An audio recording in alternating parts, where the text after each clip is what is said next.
और देखिए राजधानी दिल्ली में यमुना जी पर मेरी ग्राउंड जीरो की रिपोर्ट देंगे आपको माँ यमुना जी का विस्तृत रिपोर्ट, साथ ही साथ आपको माँ यमुना जी की भी कहानी बताएंगे। वो यमुना जी जिसको 5 नामों से जाना जाता है, जमुना जी, कालिंदी, पाप हरिणी और तपन तनय नाम से जाना जाता है। विस्तृत बताएंगे आपको यमुना जी जहाँ से माँ का प्रकट्य होता है, यमुनोत्री धाम से। और माँ यमुना जी यमराज की बहन और सूर्य पुत्री माँ यमुना जी है। इसके अलग अलग नामों से इसलिए जाना जाता है। जमुना जी जहाँ पर एक जामुन का पेड़ है जहाँ से माँ का प्रकट्य होता है, तो जामुन को टच करते माँ यमुना जी आती हैं, इसलिए उसको जमुना जी भी कहा जाता है। पाप हरिणी इसलिए कहा जाता है, वहाँ पर जो कुंड हैं उन कुंडों में 3 कुंड जो वहाँ पर हैं, गरम कुंड हैं, विष्णु कुंड है, और उन कुंड में नहाने से पापों का मुचिंद हो जाता है, इसलिए उसको पाप हरिणी भी कहा जाता है। और कालिंद इसलिए कहा जाता है, कालिंद ऋषि ने कई वर्षों तक तपस्या की थी, इसलिए उसको कालिंदी भी कहा जाता है।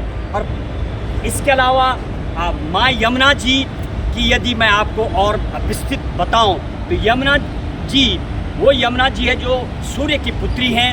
सूर्य की 2 रानियां थी, संज्ञा और छाया, और संज्ञा के जो पुत्र थे यमराज और यमुना जी, यम्मी नाम था इनका पहले, और बाद में यमुना जी पड़ गए, यम्मी से यमुना जी बन गए। और दूसरी जो छाया थी उनका बेटा शनि महाराज हैं, और शनि की बहन और यमराज की बहन है।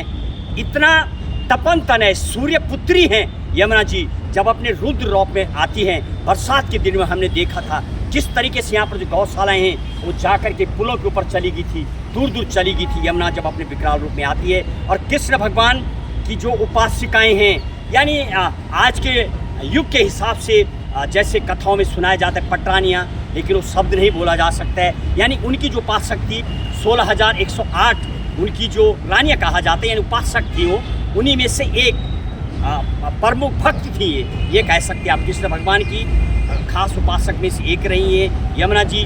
और उन गर्म कुंडों को जहाँ पर प्राकृतिक जो जल है माँ का औषधियों से युक्त, वहाँ पर चावल आलू तक पक जाते हैं, और वही माँ यमुना जी का प्रसाद होता है जब आप यमुनोत्री धाम जाते हैं। और वो यमुना जी, अब दिल्ली की बात करूँ, सचिन जरा दिखाएंगे यमुना जी के जो वर्तमान हालात हैं, वहाँ पूरी तरीके से मैली अभी हो रखी है। सरकारें आई और चली गई, लेकिन 1 साल के लगभग बीजेपी को हो गया।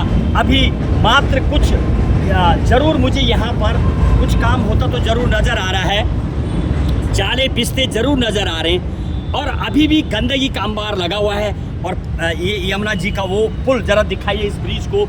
ये वो ब्रिज है जो एशिया का जीन्स पैंट का सबसे बड़ा बाजार है, वो इधर को वो जाते हैं, यहाँ से यमुना को जोड़ने वाला ब्रिज है। थोड़ा आगे आइए सचिन, जरा थोड़ा आगे दिखाइए।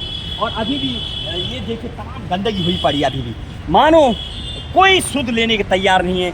कई सरकारें आई और चली गई, तो क्या वास्तविक ही ये मुद्दा बना रहेगा दोबारा?